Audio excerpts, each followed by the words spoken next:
आज की वाणी में बाबा ने बहुत सारे एग्जाम्पल, जैसे वो सती सावित्री का एग्जाम्पल है, ऐसे करके बहुत सारे एग्जाम्पल दिए। फिर बाबा ने ये भी बताया कि जब बाबा धर्मराज के रूप में आएगा तो बाबा कैसे काम करेगा। और बाबा बता रहे हैं, मीठे बच्चे, बाप आए हैं तुम्हें सब गुटकों से छुड़ाने। गुटके माना जैसे रोते हैं तो ऐसे करते हैं तो वो गुटका, तो बाबा कह रहे हैं ऐसे सारे गुटकों से छुड़ाने के लिए आए हैं। माना जैसे रोने से, ठुकराने से, उस सब से छुड़ाने के लिए आए हैं। तुम अभी इस शोक वाटिका से अशोक वाटिका में चलते हो। वो कहते हैं ना भाई, जो रावण की वाटिका थी वो शोक वाटिका, उसमें शोक ही शोक था। राम लंका चाहे सोने की थी, सब कुछ था। तो ऐसे ही जो भी हमारा ये संसार है तो इसमें सब कुछ, साइंस ने कितनी तरक्की कर ली है, मगर हर जगह शोक ही शोक है। तो बाबा ने कहा इस शोक वाटिका से अशोक वाटिका, सतयुग, वहां ले जाते हैं। इस विषय वैतरणी नदी से पार जाते हो। ये विषय वैतरणी नदी, यहाँ पे सारी आत्माएं विषय विकार में जाती हैं, फिर ऊपर आती हैं, फिर सांस लेती हैं, फिर दोबारा उसमें, जैसे नदी में कोई तैरता है तो सांस लेने ऊपर आता है, फिर दोबारा स्विमिंग करने नीचे, तो ऐसे तो पार जाते हो इस विषय वैतरणी से। प्रश्न है, याद में बैठते समय किस बात का विघ्न नहीं पड़ता और किस बात का विघ्न पड़ता है। जब हम बाबा की याद में बैठते हैं तो कौन सा विघ्न पड़ता है और कौन सा विघ्न नहीं पड़ता है। याद में बैठने के समय किसी भी आवाज का व शोरगुल का विघ्न नहीं पड़ता। कोई हमारे आसपास कोई शोर हो रहा है, कुछ हो रहा है, उससे हमारी याद नहीं टूटनी चाहिए, उससे हमारा योग में विघ्न नहीं आना चाहिए। वह ज्ञान में पड़ता है। ज्ञान में मान लीजिए कोई ज्ञान सुना रहा है, कोई हमें मुरली सुना रहा है, उस वक्त शोर हो रहा है तो उस वक्त थोड़ा विघ्न पड़ेगा, क्योंकि वो हमें आवाज पूरी सुनाई नहीं पड़ेगी। लेकिन याद में माया का विघ्न जरूर पड़ता है। तो माया क्या करती है, बुद्धि हमारी इधर से उधर ले जाती है। माया याद के समय ही विघ्न डालती है, अनेक प्रकार के संकल्प विकल्प ले आती है। बहुत सारे लोगों को होता है जब बाबा की याद में बैठते हैं तभी माया के सारे संकल्प विकल्प आते हैं। इसलिए बाबा कहते हैं बच्चे सावधान रहो, ये हमारा जैसे माया से युद्ध है। माया का घूंसा मत खाओ। माया हमारे ऊपर वार करती है ना, तो शिव बाबा जो तुम्हें अपार सुख देता है, सर्व संबंधों की सैकरीन है, उसे बहुत बहुत प्यार से याद करो। तो शिव बाबा को जब हम याद करें तो जो बाबा जो भी बताते हैं कि मेरा बाबा कहो या बाबा ऐसे मदद करेगा, तो कहने का मतलब ये है कि जितना हम बाबा को प्यार से याद करेंगे, संबंध से याद करेंगे, उतना हमारी उससे जो है लिंक जुड़ेगी। याद में तीखी दौड़ी लगाओ, मतलब याद में तेजी से दौड़ो। गीत चलाया था, रात के राही थक मत जाना। ओम शांति। तो ये ओम शांति जो है ये बाबा कहते हैं। ओम शांति। मीठे मीठे बच्चे जो यात्रा पर हैं, हम सारे यात्रा पर है ना, हम सारे के सारे परम धाम अपनी यात्रा की तरफ जा रहे हैं।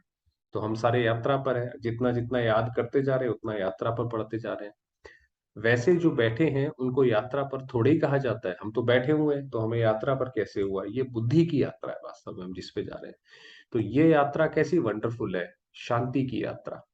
हम शांति धाम की तरफ, जैसे जैसे आत्मा पवित्र होती जाती है तो वो शांति धाम की तरफ जैसे जाती जाती है, तो शांति की यात्रा, शांति धाम में जाने की यात्रा, ये हमारी यात्रा है। रावण के राज्य में गुटखा खाकर मरना होता है। एक सत्यवान सावित्री की कहानी है ना, कि काल से भी सावित्री सत्यवान की आत्मा को वापस ले आई। कि उसकी पत्नी थी तो वो पतिव्रता थी, तो वो यमराज से जाकर अपने पति को ले आती है। बहुत पुरानी कहानी है। तो वास्तव में ऐसी कोई बात है नहीं, बाबा ने कहा ऐसी कोई बात नहीं है। बाकी आधा कल्प काल खाता है, द्वापर कलयुग में जो है काल आके खाता है। सतयुग त्रेता युग में मृत्यु तो होती है, मगर वहां मृत्यु का नाम नहीं है, क्योंकि वहां पे उसको लेकर दुख नहीं होता। देवी देवताओं के घर में जब कोई शरीर छोड़ता है तो वो उस आत्मा को भी साक्षात्कार होता है कि मैंने अब नया शरीर लेना है, और देवताओं का भी उससे मोह नहीं होता, तो वो खुशी खुशी जैसे उसको जाने देते हैं। और शरीर भी ऐसा कोई खराब नहीं होता कि बूढ़े हो गए हैं तो झुर्रियां आ गई हैं, ऐसा भी नहीं होता। तो अंत में घुटका आता है ना, रावण जिसको वर्ष वर्ष जलाते रहते हैं वह हमारा दुश्मन है, ये नहीं जानते। तो ये रावण जो ये दशहरा मनाते हैं, ये हम जो रावण की एफिजी जलाते हैं, तो जब किसी की एफिजी जलाई जाती है तो जरूर उसका राज्य होता है। तो और उसका प्रदर्शन करने के लिए कि हम इसके अपोज हैं, तो उसकी एफिजी जलाई जाती है। तो अगर रावण की एफिजी हम जला रहे हैं तो जरूर ये रावण राज्य है। रावण का क्या मतलब है भाई, रावण के 10 सर थे, 5 विकार स्त्री में, 5 विकार पुरुष में। वो तो हर जगह ही हर एक के अंदर वो विकार है, तो ये रावण राज्य है। बाबा ने कहा ये जानते नहीं है, वो तो बस रावण को जला के खुश हो जाते हैं। बाबा कहते हैं, मैं आया हूं तुमको शोक वाटिका से निकाल अशोक वाटिका में ले जाने। ये अब जो है हम, ये सीताएं, हम सारी की सारी सीताएं हैं जो जो शोक वाटिका में बैठी हुई है और जैसे कि दुखी है, परेशान है। तो अब हमें बाबा आया है ले जाने के लिए, जहां गुटखा खाना नहीं होता। सतयुग में कोई ऐसे गुटखा या रोने की बात नहीं है। यहाँ तो अनेक प्रकार के गुटके हैं। माँ बाप, पति बच्चों के गुटके खाते रहते हैं, पति विकार में फंसाते हैं। माना हर एक कोई जो भी अभी हमारे साथ इस समय संबंध में है, वो सारे के सारे हमें कहीं ना कहीं नीचे ही धकेलेंगे। चाहे वो पति पत्नी बच्चा कोई भी हो, तो विकार में ही फंसाएंगे। बाप आकर इन सब गुटकों से छुड़ाते हैं और नई दुनिया में ले जाते हैं। अभी आत्मा के पंख टूट गए हैं, आत्मा उड़ नहीं सकती। माना अभी अगर हम ये सोचें कि चलो हम परम धाम चलें, ये शरीर जो है यहीं पे छोड़ के आत्मा निकल के परम धाम चले, तो वो उड़ नहीं पाएगी, वहां पे हमारा योग जाएगा नहीं। आत्मा जा नहीं पाएगी क्योंकि उसके पंख टूटे हुए हैं। फिर याद की यात्रा नहीं कर सकते हैं, तभी जो याद की यात्रा जो हम करना चाहते हैं, बाबा को याद करते हैं, तभी हम वो नहीं कर पाते हैं। बरोबर ये बुद्धि योग की यात्रा है। लिखा है ना, मन मना भाव, ये गीता का जो अक्षर है मन मना भाव। इसका अर्थ कोई यात्रा थोड़ी समझते हैं। तो बाबा आते हैं तब बाबा ये नई नई चीजें बताते हैं कि बच्चे ये तो बुद्धि की यात्रा पर हो, तुम्हें वहां तक जाना है। और वहां तक जाने के लिए ऐसे ऐसे करके जाना पड़ेगा।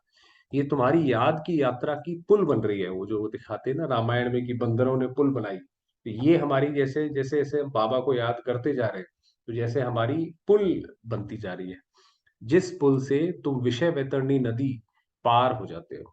ये जो विषय वैतरणी विकारों की जो दुनिया है, इससे पार हो जाएंगे। बाप इस नदी में तैरना सिखलाते हैं कि इस विषय नदी में, विकारों की नदी में नहीं जाओ, तो इसमें तैर के निकल जाओ। खिवैया है ना, विषय वैतरणी नदी से पार कराए शिवालय में ले जाते हैं। कहते हैं अमृत छोड़ विष काहे को खाए, ये कहावत है। तो ज्ञान को अमृत कहा जाता है। तो जो अमृत की भी बात है, लोग समझते हैं भाई कोई ऐसा पानी है जिसको पीने से व्यक्ति मरेगा नहीं। तो इसमें तो बहुत सारी, पहली बात तो ऐसा पानी किसी ने आज तक देखा नहीं। फिर दूसरी बात, अगर वो चलो कभी मरेगा भी नहीं, ये तो अपने आप में अभिशाप हो जाए। आजकल की दुनिया ऐसी है, शरीर आपका खराब हो गया, पड़े हुए हैं बिस्तर पे कहीं पे, तो उसका क्या फायदा है ऐसी लाइफ का। तो वो वाली बात, कोई अमृत, वो पानी के अमृत की बात नहीं है, वो ये ज्ञान के अमृत की बात है। तो ज्ञान को अमृत कहा जाता है। ज्ञान से सद्गति होती है। शास्त्रों को ज्ञान नहीं कहेंगे, वह है भक्ति की सामग्री। जो शास्त्रों का जो ज्ञान है आप देखेंगे, वो सारा उनकी महिमा का ज्ञान है। भाई जैसे वो सत्यनारायण की कथा है, सत्यनारायण की कथा में वो यही बताते रहते हैं, उसने सुनी उसके साथ ये हो गया, उसने नहीं सुनी उसके साथ ऐसे बुरा हो गया। मगर वो सत्यनारायण की कथा क्या है ये किसी ने नहीं बताया। तो वो तो एक भक्ति की सामग्री है। तो बाबा ने कहा शास्त्रों का जो ज्ञान है वो भक्ति की सामग्री है। शास्त्र पढ़ने से सतयुग आ नहीं सकता। शास्त्र से तो और ही देखिए, पढ़ते पढ़ते अब आजकल दुनिया कहाँ आके बैठी है। सदगति हो नहीं सकती, इसलिए उनको ज्ञान अमृत नहीं कहेंगे। भाई अमृत का मतलब है सदगति होना। अमृत पीने से फायदा क्या होगा कि दुनिया बदल जाएगी, शास्त्रों के आने से तो बदली नहीं। वह है भक्ति। ज्ञान में पहले 100% सदगति, फिर धीरे धीरे नीचे उतरते हैं। तो जब हम ज्ञान पूरा ले लेते हैं तो हमारी 100% सदगति सतयुग में हो जाती है। फिर उसके बाद सतयुग, त्रेता युग, द्वापर, कलयुग, दोबारा से ही चक्र ऐसे करके फिरता रहता है। तो बाबा ने कहा धीरे धीरे नीचे उतरते हैं। ये नहीं कहेंगे कि सतयुग में भी दुर्गति होती है, वहां दुर्गति का नाम नहीं होता। सतयुग में कोई दुर्गति का नाम नहीं है। कलयुग में सबकी दुर्गति होती है। अभी सबकी दुर्गति हो रखी है। अब ये दूसरा टॉपिक है। तुम जानते हो सर्व पर दया करने वाला बाप एक ही है। असल में क्या हुआ था, उस समय एक कोई ग्रुप निकला था, तो सर्वोदया ग्रुप ऐसे कुछ करके निकला था कि जो सर्व पर दया करता है। तो बाबा ने कहा था कि बच्चे, सर्व पर दया तो सिर्फ एक भगवान ही करता है, कोई ये मनुष्य आत्मा नहीं कर सकती। तो बाबा कह रहे हैं सर्व पर दया करने वाला एक बाप ही है, जिसको श्री श्री कहा जाता है। फिर श्री श्री का टाइटल सब पर रख देते हैं। आपको पता है श्री श्री 108, अब तो बहुत सारे ऐसे टाइटल रखने लगे हैं। श्री कहा जाता है देवताओं को, श्री लक्ष्मी नारायण, श्री राम सीता। तो ऐसा श्री बनाने वाले को श्री श्री कहा जाता है। बाबा को डबल श्री, हम जो देवता बनते हैं वो सिंगल श्री। तुम बाप के सामने प्रतिज्ञा करते हो। अब ये श्री कैसे बनते हैं वो बता रहे हैं। तो तुम बाप के सामने प्रतिज्ञा करते हो कि हम कभी विकार में नहीं जाएंगे। अगर प्रतिज्ञा कर फिर भूल की, तो बाप का राइट हैंड धर्मराज भी बैठा। वो धर्म, अगर हमने बाबा के सामने प्रतिज्ञा करी, बाबा के बने, और फिर जो कहते हैं सतगुरु का निंदक ठोर ना पाए और उसकी बदनामी कराई, तो फिर धर्मराज बैठा है उसमें। धर्मराज माफ नहीं करेगा। बाप भी गुप्त, ज्ञान भी गुप्त, और मर्तबा मर्तबा भी गुप्त। मर्तबा माना जो पद मिलेगा सत्युग त्रेता युग में, वो भी। तो इस समय बाबा भी गुप्त है और उसका ज्ञान भी गुप्त है, और जो उस भविष्य में क्या मिलेगा वो भी गुप्त है। ये सिर्फ तुम बच्चे ही जानते हो कि हमको श्रीमत देने वाला कोई मनुष्य हो नहीं सकता। ये किसी मनुष्य की श्रीमत नहीं हो सकती कि इस दुनिया से उस दुनिया में जाना है, मुझे याद करो, मैं लेकर जाऊंगा। ये कोई मनुष्य नहीं बोल सकता। प्रजापिता ब्रह्मा द्वारा बाप रचना रचते हैं। प्रजापिता सूक्ष्म वतन में तो होता नहीं है। अब देखिए कितनी गहरी गहरी बातें बाबा बताते हैं कि यहाँ पे जो ब्रह्मा है उसका नाम है प्रजापिता ब्रह्मा, क्योंकि उसने अपनी प्रजा रची है। हम उसकी प्रजा हैं, जैसे बच्चे हैं हम उसके। तो सूक्ष्म वतन में जब हम बाबा को याद करते हैं, उसको, जो वहां पे ब्रह्मा है उसको नहीं बोलेंगे प्रजापिता, क्योंकि वहां कोई प्रजा नहीं है। जरूर यहाँ ही होगा। तुम बच्चे समझ गए हो कि ब्रह्मा इस समय ब्राह्मण है। तो ये जो ब्रह्मा बाबा की आत्मा है ये भी ब्राह्मण है, हम भी ब्राह्मण है। तो ये ऐसे है। इनको भविष्य में बादशाही मिलती है। देवताएं पतित दुनिया में तो राजाई कर ना सके। भाई अभी मान लो देवता आ जाए और यहीं पे ही राजाई भी ले ले, तो यहाँ की राजाई का क्या फायदा।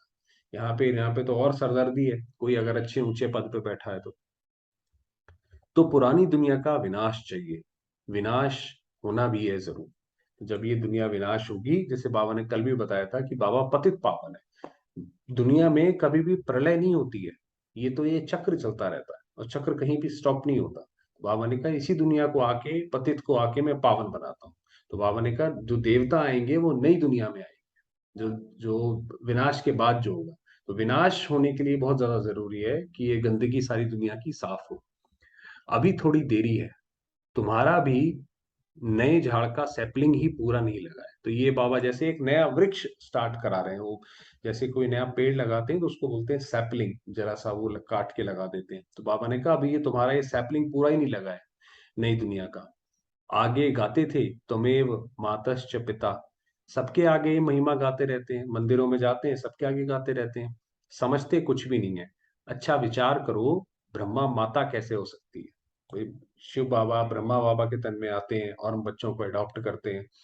तो जैसे ब्रह्मा जो है वो शिव की वन्नी, शिव की वाइफ हो गई, तो ब्रह्मा माता कैसे हो, वो तो मेल शरीर है। अब ये बुद्धि चलाने के लिए बाबा बता रहे हैं। लक्ष्मी नारायण की भी अपनी राजाई चलती है, तो उनको माता पिता कह ना सके। लक्ष्मी नारायण को माता पिता नहीं कह सकते, क्योंकि उनके तो उनके बच्चे अपने हैं। तो इस समय परम पिता परमात्मा प्रैक्टिकल में माता पिता का पार्ट बजा रहे हैं। इस समय जो शिव बाबा है वो डायरेक्ट आकर हमें ये गीता ज्ञान दे रहे हैं और माता पिता का जैसे पार्ट प्ले कर रहे हैं। अच्छा थोड़ा सा समय रहा है, थोड़ा वरदान पढ़ते हैं फिर बाबा को याद करेंगे। तो वरदान दिया, दृढ़ प्रतिज्ञा द्वारा अलबेलेपन के लूज स्क्रू को टाइट करने वाले तीव्र पुरुषार्थी भाव। ये अलबेलापन माना कल से कर लेंगे, चलो आज आलस आ रहा है कल से कर लेंगे, इसको बोलते हैं अलबेलापन। तो बाबा ने कहा इसको दृढ़ प्रतिज्ञा से दूर करो कि मैंने अभी करना है। तो उस स्क्रू को टाइट कर लो। प्रतिज्ञा में लूज होने का मूल कारण है अलबेलापन, कि हमने कोई प्रतिज्ञा करी बाबा से कि कल हम ऐसा करेंगे या हम आज से हम ऐसा करेंगे, उसमें जो लूज आ जाता है वो अलबेलापन आ जाता है। जैसे कितनी भी बड़ी मशीनरी हो लेकिन एक छोटा सा स्क्रू लूज हो जाता है तो सारी मशीन को बेकार कर देता है। वैसे प्रतिज्ञा को पूरा करने के लिए प्लान बहुत अच्छे बनाते हो कि हम ऐसे ऐसे प्रतिज्ञा पूरी करेंगे, पुरुषार्थ भी करते हो, लेकिन पुरुषार्थ और प्लान को कमजोर करने का स्क्रू एक ही है, अलबेलापन। कि चलो कल से कर लेंगे, अभी तो बहुत मुश्किल है, अभी समय नहीं है, कल से कर लेंगे। वह नए नए रूप में आता है। इसी लूज स्क्रू को टाइट करो। मुझे बाप समान बनना ही है। इसी दृढ़ संकल्प से तीव्र पुरुषार्थी बन जाएंगे कि हमने उस स्टेज तक जल्दी से जल्दी पहुंचना ही है। उसके अंदर कोई भी जो है हम रुकेंगे नहीं। तो इसीलिए उस दृढ़ संकल्प से करो, तीव्र पुरुषार्थी बन जाएंगे। स्लोगन है बेहद की वैराग्य वृत्ति। बेहद की वैराग्य वृत्ति माना कि इस पूरे संसार से हमारा मन उठ जाए, उससे हमें वैराग्य आ जाए। अब इस संसार में हमें कुछ नहीं चाहिए, अच्छा भी नहीं चाहिए बुरा भी नहीं चाहिए। बेहद की वैराग्य वृत्ति ही समय की समीपता का फाउंडेशन है। तो क्या होगा अंत में, जो सारी आत्माएं हैं, अभी तो हम ब्राह्मण जो हम पुरुषार्थ से कर रहे हैं, अंत में वो सारी आत्माएं समय से करेंगी। समय उनको ये बेहद का वैराग्य दिलवाएगा कि अंत में सारी आत्माएं बोलेंगी कि इस दुनिया में कुछ भी रहने लायक नहीं, ना संबंध है, ना शरीर है, ना प्रकृति है, कुछ भी है। तो हमें उससे पहले करना है। तो बाबा ने कहा जब बेहद का वैराग्य आएगा तो समझो समय जो है वो समीप है। इसका मतलब वो विनाश होने वाला है बस। बाबा ने कहा आप पहले से तैयार रहो, आप पहले से वैराग्य रखो, समय के लिए मत छोड़ो। चलिए, समय हुआ है, थोड़ी देर बाबा को याद करते हैं।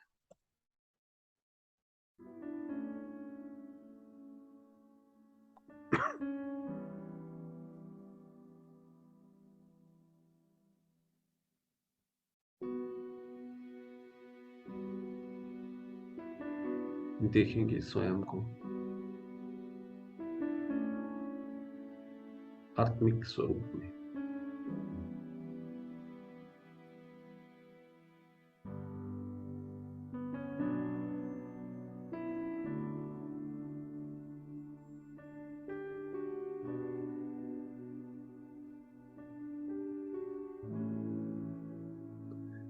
मैं आत्मा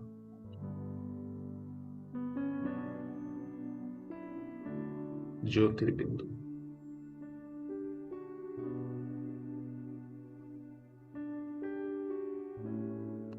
पॉइंट ऑफ लाइट,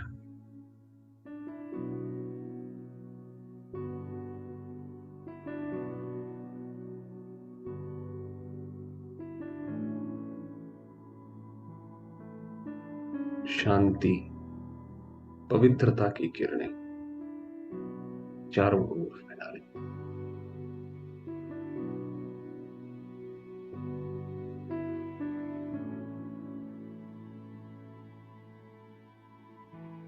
इस शरीर को, सारे वातावरण को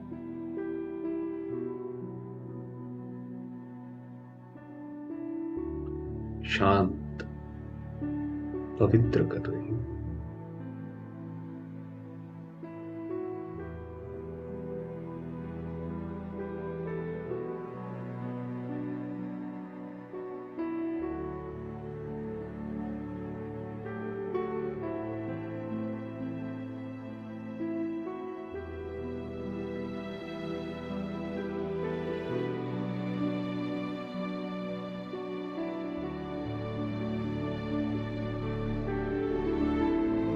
मैं आत्मा परम धाम में हूं।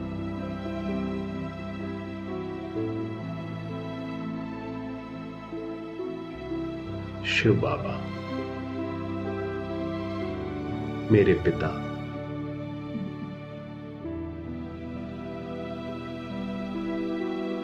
निराकार, त्रिकालदर्शी,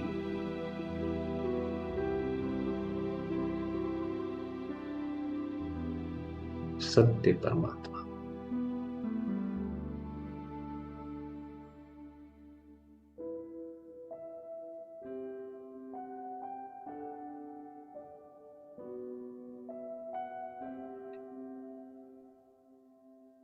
उनका अपार स्नेह मुझे आत्मा पर बरस रहा है।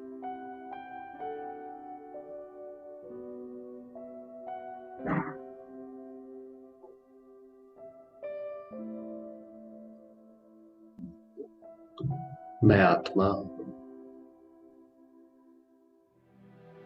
बाबा के स्नेह में,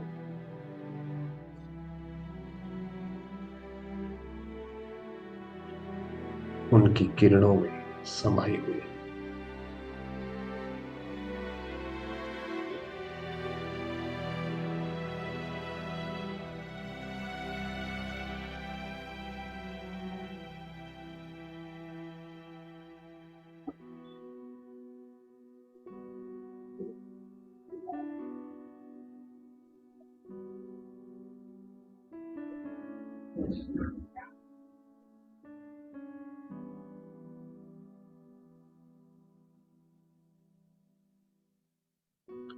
अनुभव करेंगे बाबा की किरणों को स्वयं के ऊपर।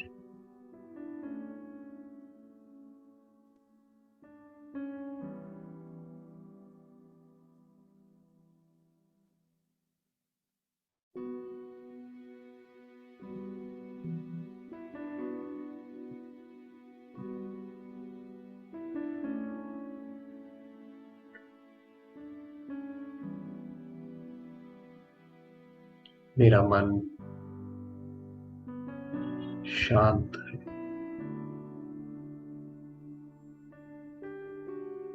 पवित्र है।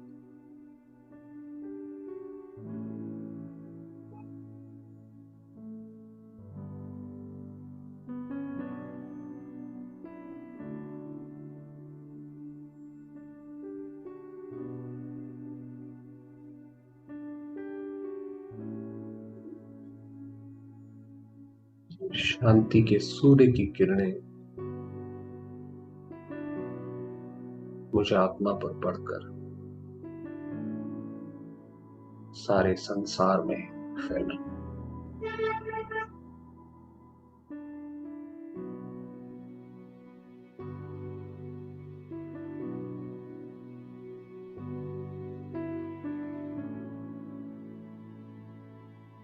सर्वात्माओं को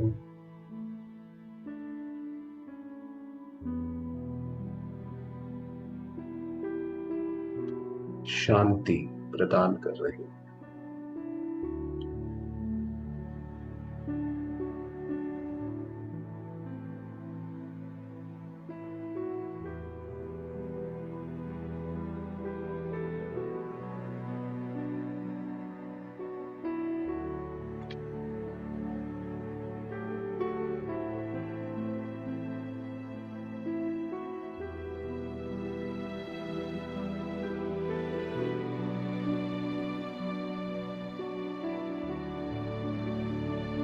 सर्वात्माएं ज्योतिर्बिंदु शांत स्वरूप है।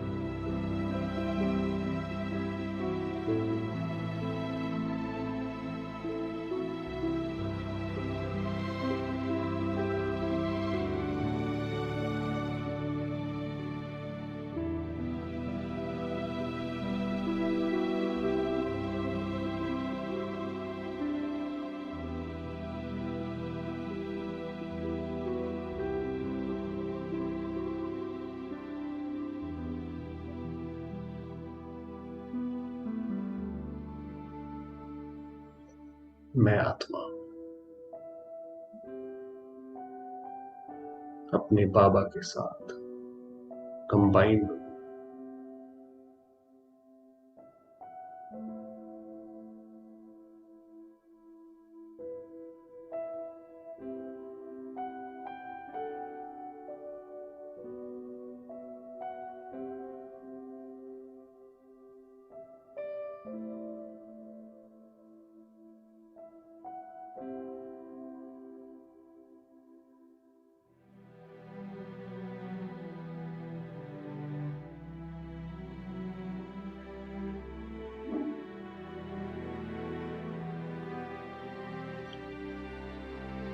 ओम शांति।